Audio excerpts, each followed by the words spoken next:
記得有一次我同你傾開偈，我問你，其實你自己識咁多承建商，識咁多裝修公司，點解最後尾會揾一間唔識嘅公司而去幫自己屋企裝修呢？我記得當時你俾咗好特別嘅答案俾我，你話第一次見到我嘅時候，你中意我每樣樣嘢都下巴輕輕，呢樣話得，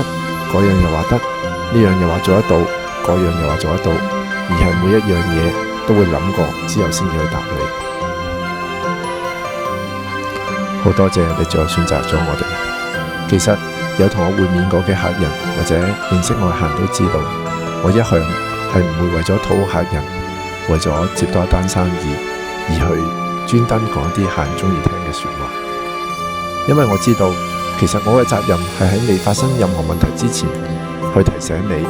去俾意見你，而唔係等個問題發生咗之後同你講一句我只不過係按你要求去做。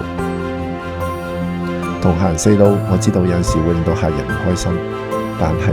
我更加明白到將來住喺間屋嘅人係客人而唔係我。我唔可以為咗接多張單專登講啲好聽嘅說話而影響咗客人嘅利益。呢一個就係我嘅執着。我希望客人可以理解同埋認同我呢一份嘅執着。